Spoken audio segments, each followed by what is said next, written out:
Tommy, look, I'm imagining my head looking larger than him. he has learning difficulties as well, ladies and gentlemen, so that's not the link. So we're just sorting it all out, Tommy. I guess it's probably streaming and just getting loaded up. But you look great. You look handsome. You look like a better-looking John Goodman. Where I went to school, was a very traditional kind of illustration teaching. It was a school called Art Center in Los Angeles, and so a lot of those guys, like actually Bob Peak went there. So it's a very kind of just drawing and painting from the figure, very old school. I mean, if you don't know Bob Peak's name, some of the young guys might not hear. Bob Peak was a classic magazine and commercial arts illustrator who sort of dabbled in everything, really, but always did it brilliantly. And he's probably the most famous kind of genre work, He did a lot of the design work for Rollerball, the original 70s movie. And he did the poster designs for that and the costume designs as well, I think. And you really see, and when you see the art, I mean, it's just exceptional. But I see a lot of it in Tommy's work. So we got together because I used to spend a lot of time in the summers. I still sketch and draw comics myself all the time.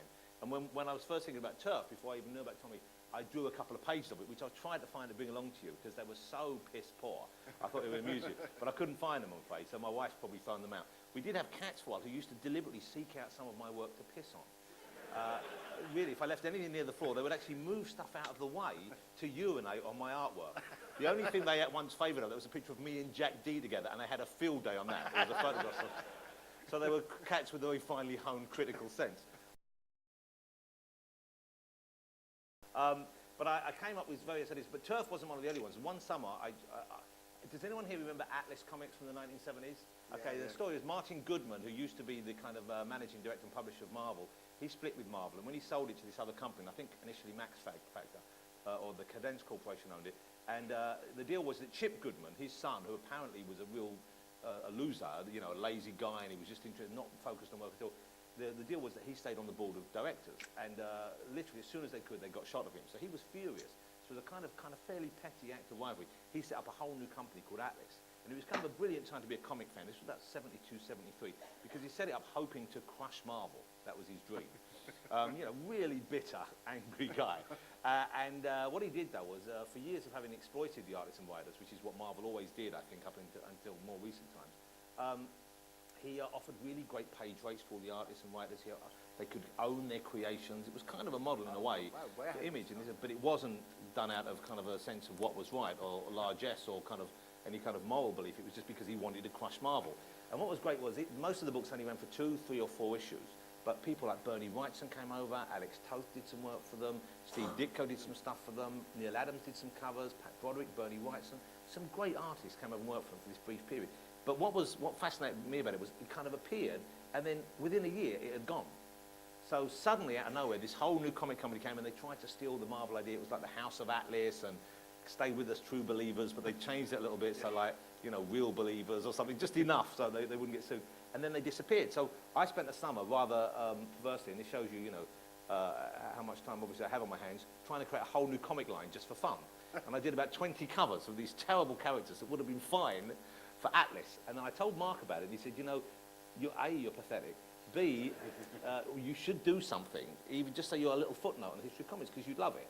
And so I decided I would, and I started seriously trying to write some ideas. And then he said he would hook me up with some artists, and he told me how some of the models, the way you can do stuff. And some of the people he worked with recently, he said, I have numbers for these guys. And the artist that I loved the most out of all the guys he'd been with recently was Tommy's work, because I'd seen 1985. Many of you know about 1985, which was an incredible piece of work, wasn't it? And it was a great idea. I think it was very well written, but also it was just so beautifully and evocatively and lushly illustrated, and it worked perfectly for that project. So he hooked me up with Tommy, who was kind enough to sort of tolerate my initial fumblings, conversations, and then we agreed we'd try and do something together. And I sent you, how many ideas did I thought? Was it 3 ideas I sent over? Yeah, I think we had 3 we talked about. 3 ideas, and the ideas were, we should say what the ideas were. One was, and the one that was the least formed in actual fact, in my head or even on paper, was Turf. The other 2, one was a really very commercial, very crass commercial idea, which I still like, and we should maybe do it someday, called Zombie Island, okay? So you can maybe guess what it was about. But it was, I think, a little bit cooler than that, because it had a strong female character and some quite good ideas in it. And that was one idea, but we both agreed, A, there were too many zombie books in the world already, frankly, and also it just didn't feel right. And the other one was a kind of strange superhero idea, wasn't it?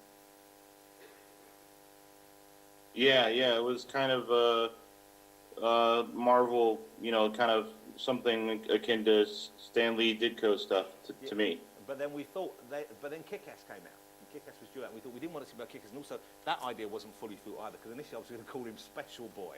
Because, because I wanted him to be, what I loved about Spider-Man was the fact that the early Spider-Man was, he was almost, not embarrassed about it, but it was a big secret. And it was a secret, and I thought what would be cool was that you weren't keeping a secret because you had an aunt, you were keeping a secret because everyone just thought you were really weird. It was like someone finding out you were a serial masturbator, or that you had something, you know, and because this power just came from his body, he didn't want people to know. And the papers dubbed him Special Boy, and everyone said, and then it became a kind of insult as well, and that was the idea. So you can see that wasn't really fully thought through either. I think I finally settled on Zombie Island in my mind, and then I literally sat up in the middle of the night and you know, woke up and thought, no, we have to do the vampire gangster thing. And then at that point, that's kind of all. I don't think there were even aliens in the story yet. No, well, there weren't. I don't think you'd seen them, but I found something the other day. I found it really early because we're bringing some stuff out because we're going to release it as a trade paperback or a kind of hardback, probably March next year, I think it is. So obviously we're going to put some extra stuff in. There's a cover I drew for Turf, which I sent to Tommy, and he said, "Yeah, I remember. I used to draw like that when I was first learning how to draw." was his actual response, which obviously was crushing. Because I thought he was going to say, yeah, this will be the cover to issue 5. And he was like, yeah, I remember when I couldn't draw. Attention to detail and the amount of research that Tommy does is phenomenal. And that's one of the things that I admire about him as a craftsperson as well as an artist, is that there really is that kind of coherent thoughts gone into it. So when you see a car or a gun or a hat even, it's accurate for the period. Yeah. You know, it works. And even though, you know, you don't need to do that necessarily, because of course we know some comics are much more expressionistic, and some are just kind of like, you know, just fun and silly, and they're not tied into, they're not sort of bedded in the real world as much. But I think if you are doing something, this is just a theory I have, if you're doing something which is fantastic and fantasy in genre, the more you can make the real stuff feel real, the better chance you have of convincing people to go along for the ride with the other stuff. So that's why it's great that Tommy does that. And I know, I mean, you know, it's an excuse as well for Tommy to buy weird stuff on the internet, like guns and stuff like that. Now, seeing as he lives in the woods in America, you would expect him to have guns anyway. But he has sort of, not real working guns, but you have kind of vintage models of different guns and different ships and different cars and planes in your workshop, don't you? So, you know, and so ideas I had for how people should look or what things should happen, and they come back from Tommy, and it seems right, even though it might not have been what I thought it would look like. Right. You know, so the characters kind of look, I mean, probably better than I imagined them, but certainly things like the spaceship and the kind of weapons and stuff like that. And if you stick with the book, you'll see in book 3, which is out, said next week, and book 4, you see much more. You see the inside of the spaceship more, and the stuff happens inside the spaceship in book 4, involving another set of characters that you only meet at the end of book 3 because they go up to Harlem to try and recruit another gang who haven't yet been attacked by the vampires. So it kind of opens out. There's more characters and more stuff going in. But when I met Steve Ditko, which obviously was a huge moment in my life, and I was there with Neil Gaiman, it was a huge moment. We were both like a couple of like 13-year-old girls stuck in a lift with Jedward. We were like giggling and, oh, Steve Ditko. And he only opened the door to us. I don't know if you know this story, but he only opened the door to us because I'd phoned him and said, would you like to come and see? He went, oh, no, don't. Okay, and then Neil, and it was Neil's fault, he said, look, we've come this far, we should at least go and knock on his door, because I'd bought some stuff to give him, like some of his old comics in case he didn't have them, and a weird thing I'd been doing, actually, which I'm a bit embarrassed about, which is, if you're a Steve Ditko fan, you know he drew 38 issues of Spider-Man, and then that half, you know, Amazing Fantasy Strip thing. And I've always been obsessed thinking, what would the next 5 or 6 books have been? Because he just walked from the job. And then I realised one day that he went straight into Blue Beetle for Charlton, and I thought, well, because he was plotting the book, and he was drawing stuff, they would have been the next 6 Spider-Man books. So I sat down and I took the very first Blue Beetle issue and I traced it, and then I drew Spider-Man's costume over the Blue Beetle. And every time he was flying, I drew web. And mistakenly, I took this to show Steve Ditko, who, when I handed in this thick wad of tracing paper, which was work that he'd done 50 or 45 years ago, with my scribbles on top, quite rightly, he backed into the room. You know? And you can see he looked at Neil worried, as thinking, you know, should I shut the door now? So that was why I wanted to go up to see him. But one of the things that I realised in talking to him, and I can share a couple of things he said to me about his input into the early Spider-Man, but I realised from speaking also to Ralph Macchio at Marvel, he's still a friend of Ditko's, but knew him from, you know, really from the mid to late 60s onwards, but the level of thought and work he put even into a book like Spider-Man, which at the time, bear in mind, those books were really seen as not trash exactly, but disposable, and they were designed really thinking that would be read by 10 to 14-year-olds. That was it. That was the audience they were shooting at, 10 to 14, 15-year-old boys primarily. But he had gone into a degree of study. He'd studied child psychology.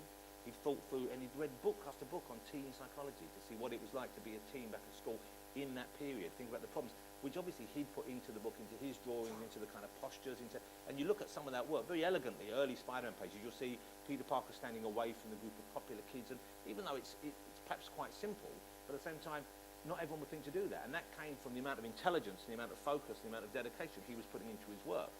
And also that explains why, Ditko told me, why he came up with the full-face mask for Spider-Man, which was, he said, he was meant to be a boy of about 15, 16. He said, and if he was fighting criminals and they could see he was a boy, they would be less intimidated. It would give them a psychological advantage. So he'd put that amount of thought into something that we just think, wow, cool mask. But he'd actually put that amount of thought into it. And the other cool thing he told me, which I don't know if you know this, was that, we've got some stuff coming. The other cool thing he told me was that the costume, when he sent it in, he'd said the costume should be orange and purple. So Spider-Man was meant to be orange and purple, which was, only a small change in the grand scheme of things, but just think how different everything would be for all of us. And I think he didn't want blue and red. And I can't remember whether he said this to me or whether we formed the opinion afterwards, but he might have said it was because Superman was so associated with blue and red. So it was to make a character that didn't feel like an existing character. Oh, really? Orange and purple, and they overruled him.